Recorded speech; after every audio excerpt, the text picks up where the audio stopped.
The air in Philadelphia is heavy with the smell of horse sweat and damp cobblestones. Your boots scuff against uneven stone as you keep your head low, weaving past redcoats patrolling the narrow streets. Every step feels louder than it should. A church bell tolls in the distance, too slow, too hollow, echoing like a warning. Torches burn in iron sconces along brick walls, their light splintered by the mist rising from the Delaware River. You clutch the folded letter in your coat, its wax seal pressing sharp against your ribs, and remind yourself that being caught with it could mean the noose. You slip into Carpenter's hall through a side door, the wood swollen and creaking from autumn rain. Inside, the smell changes. Not horses and mud, but wax, ink, and the faint tang of oil from lanterns burning low. Shadows stretch across the panelled walls, making the room feel smaller than it island. Men in plain coats lean close to one another, speaking in hushed voices. Their words are clipped, urgent, too quiet to carry. You notice the way some glance toward the windows before they speak, as if afraid the very air might betray them. At the long oak table, quills scratch against parchment, their sound sharper than the shuffle of boots outside. A man coughs, another shifts in his chair, and every small sound feels magnified. You feel the heat of the candle beside you, wax dripping slowly onto the wood. Your fingers twitch near it, restless, but you stop yourself. Fire has no place here, not near these papers, not near this fragile gathering of defiance. You know that each line written, each signature signed, draws the rope tighter around every neck in the room. Patrick Henry leans forward, his voice low but fierce, words cutting through the hush. You see the others pause, torn between caution and conviction. Some wear fine coats stitched with pride. Others are in travel-stained clothes, still smelling faintly of tobacco or sea salt. Different colonies, different lives, now pressed together in a single chamber where silence weighs heavier than stone.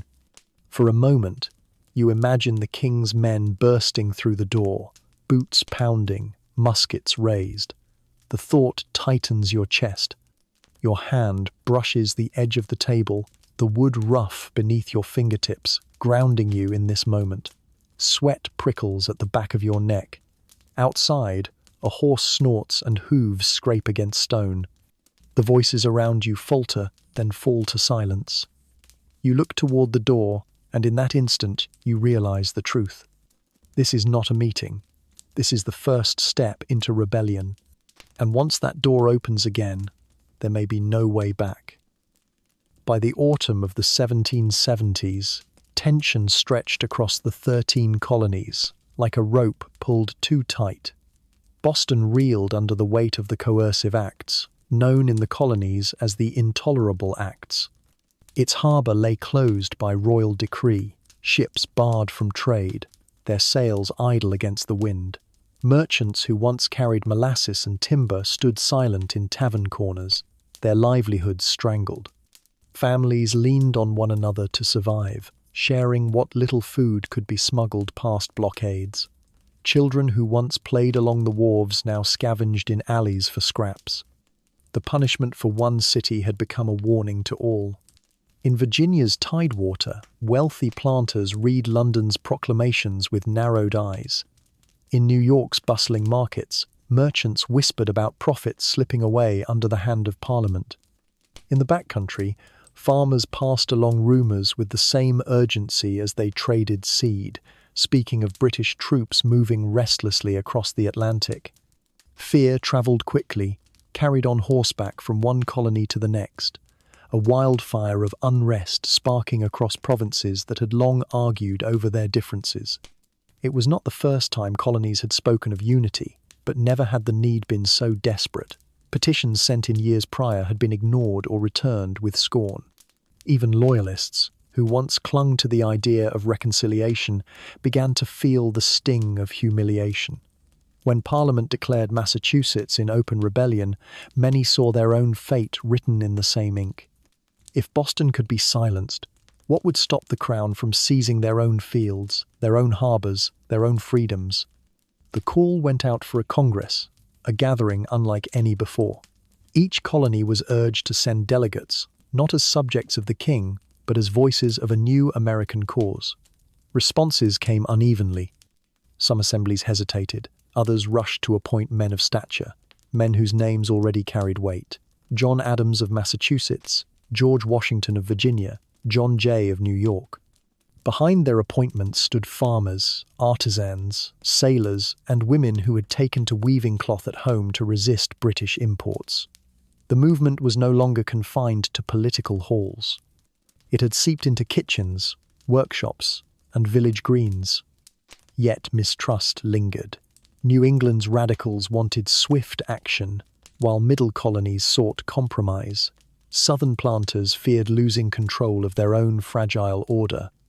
When delegates packed their saddlebags and prepared for long journeys north, they carried more than papers and letters. They carried doubts, rivalries, and suspicions that unity might be an impossible dream. Still, the roads filled with riders. From Charleston to Williamsburg, from Philadelphia to Portsmouth, the colonies stirred with cautious hope. 13 voices would meet in one chamber. The question that hung unspoken in every tavern and marketplace was simple yet profound. Would they speak as one, or fracture under the weight of fear? The answer would not come from parchment alone. It would be written in fire, blood, and the courage of those willing to risk everything in Philadelphia. The road into Philadelphia in the early autumn of 1774 was crowded with horses, carriages, and dust rising in pale clouds. Delegates from 12 colonies arrived one by one, their coats marked by the miles they had travelled. Some came as men of means, carried in fine carriages with servants attending. Others rode on worn saddles, cloaks pulled tight against the damp. They converged on Carpenter's Hall, a modest brick building tucked behind shaded trees, a structure that would soon hold the weight of history far greater than its walls were built to bear. Inside, the room was warm with the smell of tallow candles, wood polish, and damp wool from rain-soaked coats. Heavy shutters kept prying eyes at bay, yet the silence outside made every whispered word inside feel sharper. The men seated themselves cautiously, forming uneasy alliances even in their choice of chairs. John Adams of Massachusetts kept his gaze steady but his jaw tight, aware of how his colony's rebellion had placed all eyes upon him. Beside him, Patrick Henry of Virginia leaned forward, restless, eager to speak. From Pennsylvania came John Dickinson, a moderate who clung to the hope of reconciliation, his voice soft yet determined. The contrast in dress and bearing spoke volumes before a single word was uttered. Wealthy planters from Virginia sat in polished boots and powdered wigs. New England radicals wore plain coats, some threadbare at the seams. Merchants from New York and Philadelphia carried the scent of tobacco and imported cloth.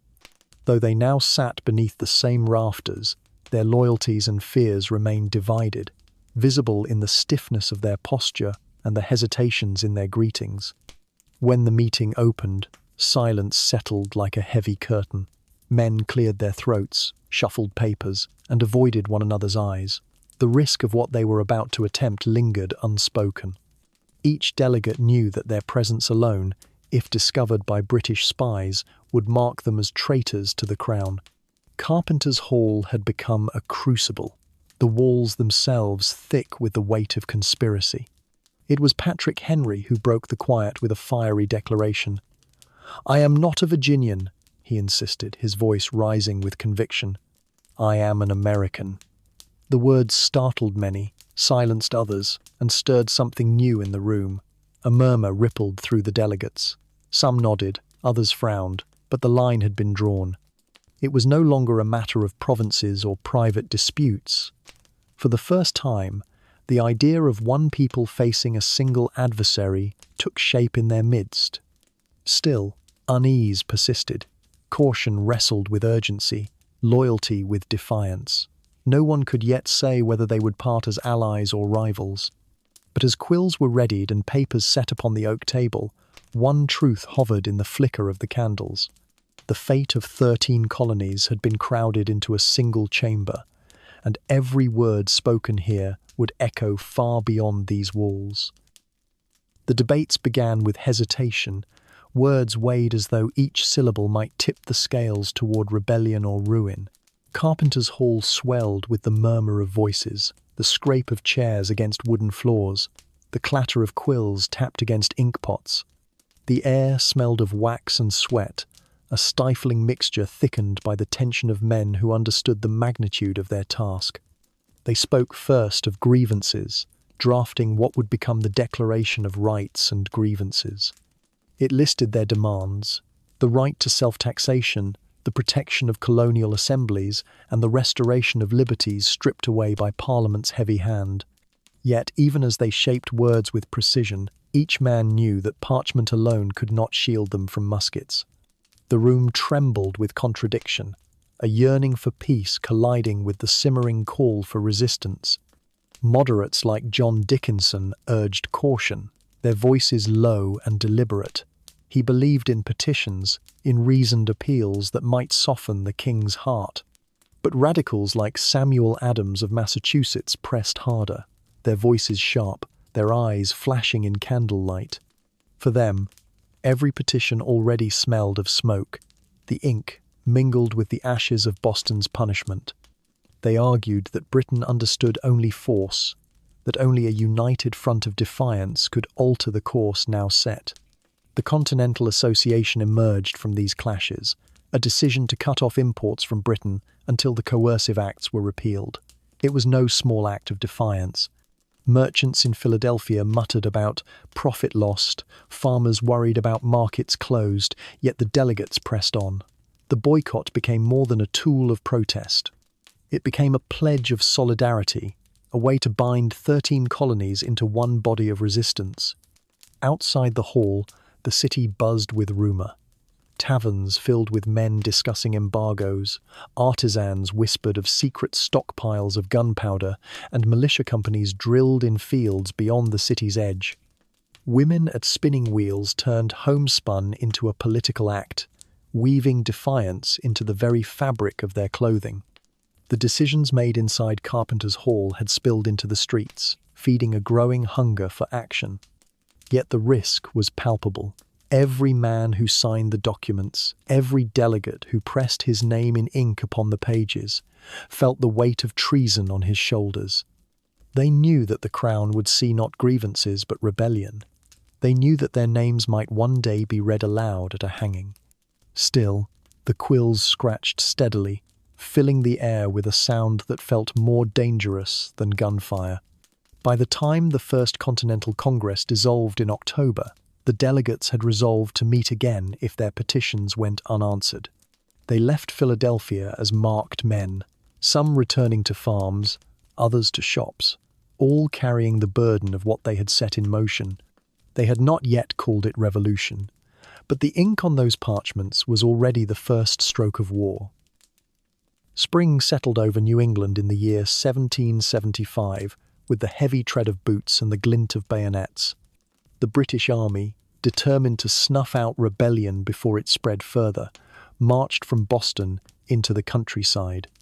In Lexington, a village still damp with morning dew, local militia gathered on the green, muskets clutched in trembling hands. The air crackled with the smell of powder and sweat.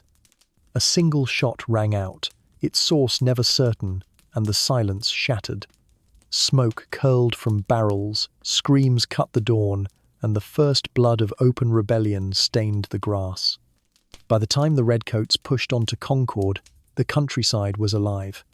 Farmers, shopkeepers, and boys barely grown poured from fields and barns, their muskets sparking from behind stone walls and hedgerows. British soldiers marched in formation, drums beating, but every mile back toward Boston became a gauntlet of ambushes. Musket fire echoed across valleys, mingling with the cries of the wounded. The king's army, once untouchable, staggered beneath the ferocity of ordinary men turned soldiers overnight. News of the clashes spread faster than horses could gallop. Riders tore down roads in every colony, shouting of the blood spilled at Lexington and Concord. By the time the messages reached Philadelphia, they carried more than words. They carried the undeniable truth that petitions no longer mattered. The colonies were at war, whether they admitted it or not. When delegates reconvened in Philadelphia that May for the Second Continental Congress, the air of the city was different. No longer filled only with rumor, it pulsed with urgency. Blacksmiths hammered late into the night, fashioning bayonets and repairing muskets. Farmers brought wagon-loads of powder and shot, their eyes grim. In taverns, men spoke not of boycotts but of enlistment. Mothers clutched their children more tightly, aware that the fight was no longer distant. Inside the Pennsylvania State House, the delegates gathered once more, their coats heavier with dust from hurried journeys. They carried letters of mourning, reports of casualties, and pleas from militias who faced British regulars without supplies. John Hancock, now President of the Congress, rapped the gavel against the table. The echo rang hollow in the chamber. No one needed to ask whether war was coming. War was already here. The faces around the table reflected the change. Caution still lingered, but it was drowned by the reality of musket fire. Some delegates who once urged reconciliation now sat in silence, their arguments swept away by blood. Others leaned forward, their voices hardened. The room carried the scent of ink, sweat, and fear, but also something new, resolve. The Second Continental Congress did not meet as dreamers of petition. They met as reluctant commanders of a rebellion that had crossed the threshold of no return. Outside, the city of Philadelphia pulsed with anxious energy, waiting to see what orders would emerge from within. The colonies had sent their delegates to reason with the king. Instead, they now faced the task of building an army to fight him. The chamber of the Pennsylvania State House in the summer of 1775 smelled of wax and sweat. The windows cracked open to let in air that carried the murmur of restless crowds outside. Inside, the delegates faced a question that would shape the fate of the rebellion. Who would command an army of farmers and shopkeepers against the most powerful military in the world? The news from New England had been sobering. Militiamen had surrounded Boston, but their numbers were uneven and their supplies thin. Powder ran short, muskets were mismatched, and leadership was fractured among local commanders. Without unity, the siege would collapse. The delegates understood that they could no longer act as scattered colonies. They needed a single figure, a commander-in-chief who could hold the line not only in battle but in spirit. Names were whispered. Some spoke of John Hancock, who now presided over the Congress with his bold signature and sharp wit. Others suggested New England generals already entrenched at Boston. But the debate soon turned toward balance. If the cause were to succeed, it could not be seen as a purely New England rebellion. The South must be bound to it as tightly as the North. And so eyes drifted toward a tall, reserved Virginian who sat quietly in the chamber. His military uniform a deliberate choice on a humid Philadelphia day. George Washington, broad-shouldered and dignified, had made no open plea for the role. He had fought in the French and Indian War 2 decades earlier, his reputation marked by both failure and resilience at Fort Necessity. But more than his past campaigns, it was his presence that carried weight. He was a planter, a member of Virginia's gentry, and his acceptance of command would signal that the rebellion was not the grievance of one region but the cause of all 13 colonies. John Adams rose to his feet and spoke with conviction. He argued that Washington's character, experience, and Virginian roots made him the only man suited to the task. His words cut through hesitation. The vote was cast, and the decision made. When Washington stood to accept, he did so with measured humility. He declared that he did not feel equal to the command entrusted to him, but that he would dedicate every effort to the service of the colonies. His words were simple, his tone steady, but those present felt the gravity of the moment.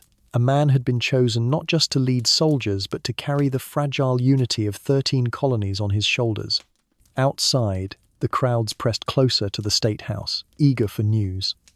They did not hear the exact words, but they saw Washington step into the sunlight in his blue and buff uniform.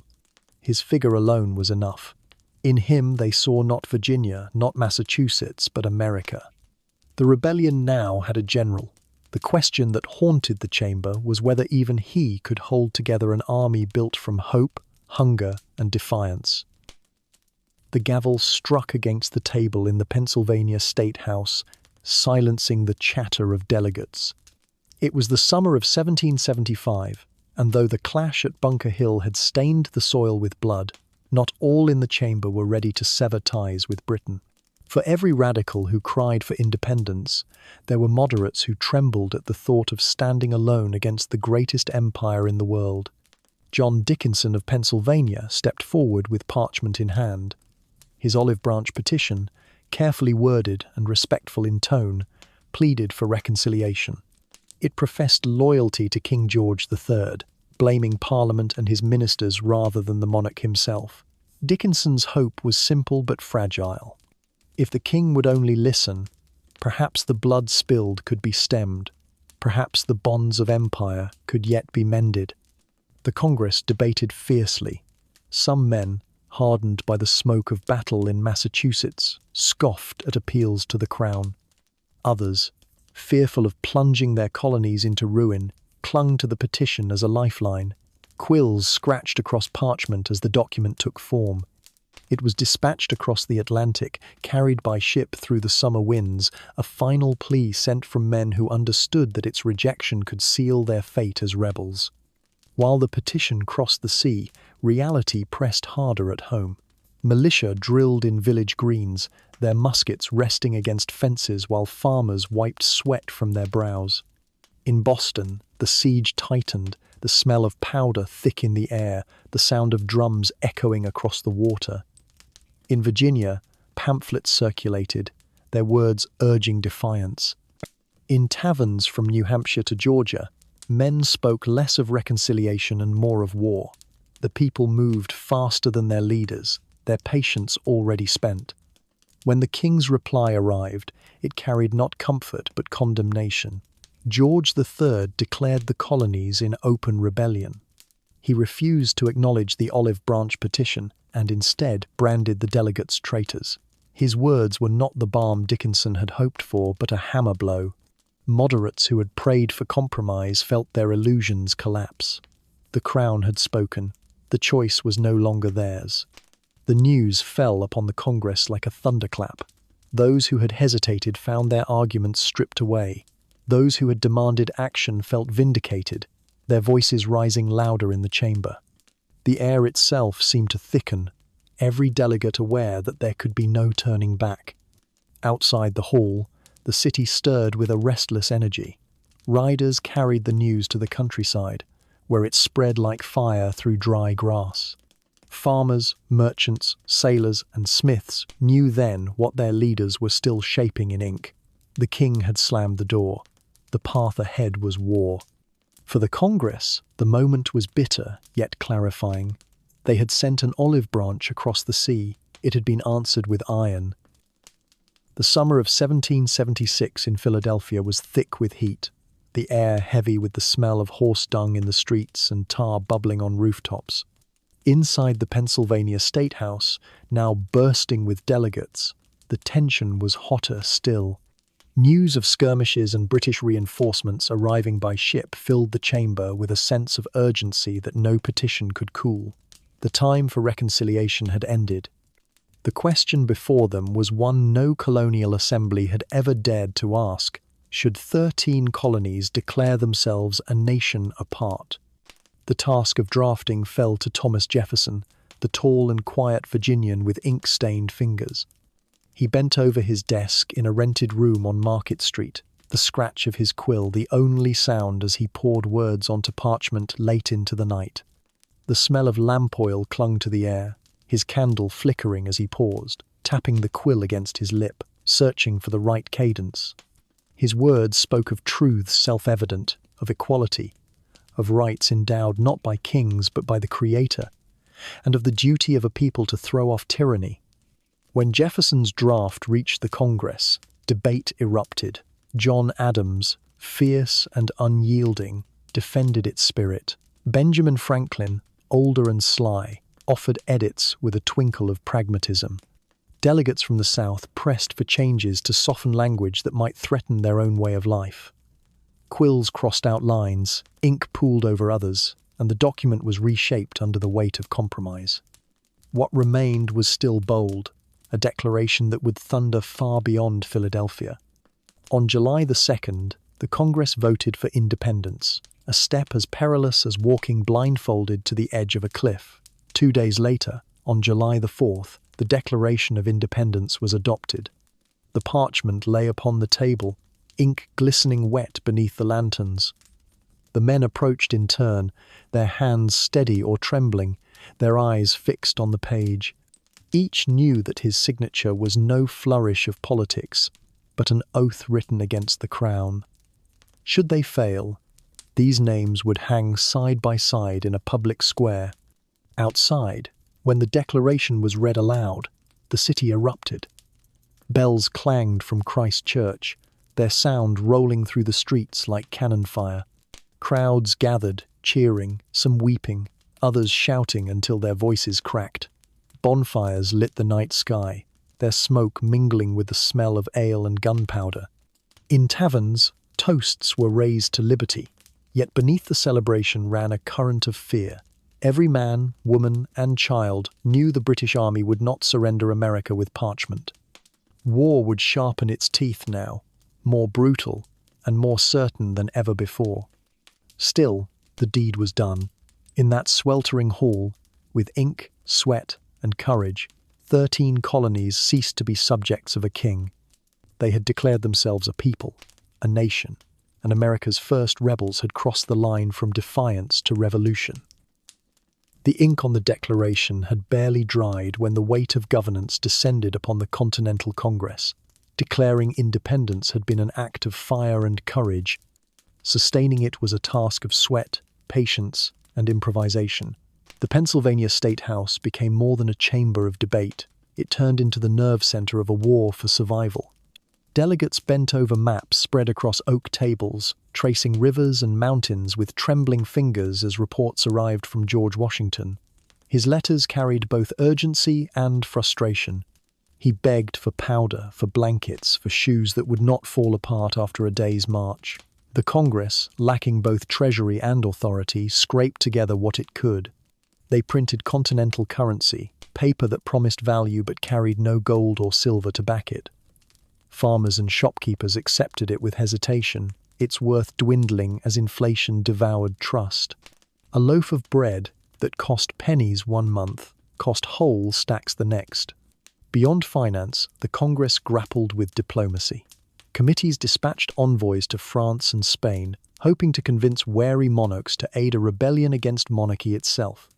In candlelit rooms abroad, men like Benjamin Franklin and Silas Deane spoke with charm and desperation, weaving promises of trade and alliance while hiding the fragility of the American cause. Every shipment of muskets from Bordeaux, every barrel of powder smuggled through the Caribbean, was a triumph of persuasion as much as politics. Inside the chamber, tempers flared. Some delegates argued for stronger central authority to direct the war. Others clung fiercely to the sovereignty of their individual states. Southern planters balked at northern demands for shared taxation. Merchants demanded compensation for seized goods. The Congress, though united in theory, was fractured in practice. Its power was more shadow than substance, dependent on persuasion rather than enforcement. Yet, in its weakness lay a strange resilience. The delegates endured long sessions, quills scratching while winter winds rattled the shutters. They debated endlessly, compromised reluctantly, and adjourned, exhausted. But they kept returning.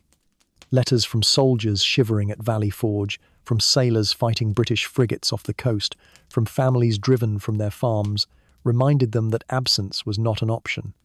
If they faltered, there would be no government to steady the cause. Philadelphia itself bore the strain. The streets echoed with the tramp of militia, the clatter of wagon wheels hauling supplies, the cries of women tending to the wounded in makeshift hospitals. At night, taverns filled with murmurs of victory or despair, depending on the latest news from the front. Congressmen walked among their neighbors as both leaders and targets. their decisions praised one day and cursed the next. Holding a nation together was less a triumph than a constant act of survival. Every debate was a reminder that independence was not secured with a single declaration. It had to be defended in ink and blood, day after day, as the weight of empire pressed harder against their fragile experiment. By the closing years of the 1770s, the Continental Congress had survived longer than many expected. It had guided armies through defeats and occasional triumphs, kept the fragile alliance of 13 colonies from splintering, and secured French support that would shift the balance of war. Yet beneath these achievements ran the constant tremor of instability. The Congress was not a government in the true sense. It was an assembly of states that could not always agree on how to bind themselves together. The delegates understood the danger. Without a clear framework, their cause might collapse from within, even as Washington fought the British without. Out of long debate emerged the Articles of Confederation, the first written constitution of the United States. Drafted in 1777 and ratified slowly over the next few years, the Articles sought to balance unity with independence. They gave Congress the power to conduct diplomacy, declare war, and manage Western lands, but withheld the power to tax or enforce decrees. Each state, whether large or small, carried a single vote. Sovereignty remained jealously guarded, the Union fragile by design. The signing of the Articles was no scene of triumph. Delegates leaned over the parchment with weary eyes, their quills scratching with more resignation than celebration. They knew the structure was flawed, but it was a bridge across a chasm that had to be crossed. Without it, the war effort might unravel. With it, at least, there was the semblance of a nation. The decision reflected the same tension that had haunted every session since Carpenter's Hall, a yearning for unity battling the fear of losing local control. Outside the chamber, Philadelphia bore the scars of war. British troops had occupied the city in 1777, forcing Congress to scatter. Delegates reconvened in York, their work carried out under threat and hardship, before returning months later to their familiar hall. The memory of flight hung heavy in their minds, a reminder that their power rested on fragile ground. Even as the Articles were signed, soldiers starved in camps, merchants hoarded goods, and farmers questioned the worth of paper currency that wilted in their pockets. Yet the act of creating the Articles was itself a declaration. It said to the world that America was more than rebellion, more than scattered militias and angry pamphlets. It was a confederation, imperfect but real, a body that could stand before France, Spain, and Britain and claim the mantle of nationhood. As the delegates left the hall, coats pulled tight against the winter air, they carried little certainty of success. What they had built was fragile, perhaps fatally so, but it was also alive. And in the flicker of hope carried by ink and resolve, they had given the rebellion a backbone. The Continental Congress had begun as a secret meeting of rebels. By the time the Articles of Confederation were set to paper, it had become something more, a government in name if not yet in strength, a fragile union, trembling between collapse and creation. Step back now, from the hot chamber of Carpenter's Hall, from the ink-stained tables of the Pennsylvania State House, from the murmurs of men who spoke with quills as sharp as bayonets. What began as a quiet meeting in 1774 had transformed into the furnace where America's first rebels forged a nation. They entered those halls as Virginians, Pennsylvanians, and New Englanders. They left as something more dangerous, as Americans. The Continental Congress was never perfect. It staggered under debt, quarreled endlessly, and at times barely held the cause together. Its currency crumbled, its authority faltered, and its delegates were often divided as much as they were united. Yet it endured. Through boycotts, petitions, battle reports, and the thunder of debate, it kept 13 colonies from splintering apart in the darkest of hours. Its strength was not in power but in persistence. When George Washington took command of the Continental Army, when the Olive Branch petition was rejected, when Jefferson's words declared independence to the world, the Congress moved with halting steps into history. Every decision carried the weight of treason, every signature the shadow of the gallows.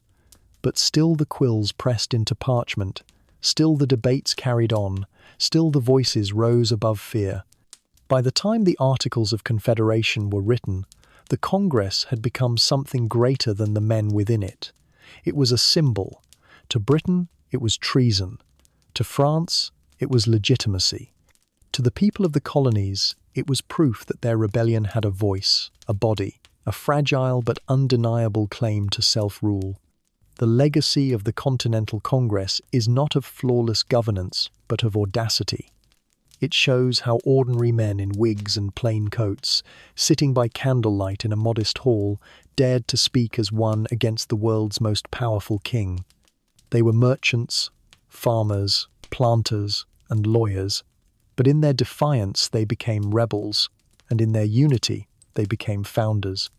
Their courage did not guarantee victory, but it carved the path toward nationhood. The Continental Congress reminds us that sometimes the most fragile gatherings, stitched together with doubt and fear, can still bend the course of history. America was not born on a battlefield alone. It was born in a room where men risked everything with words.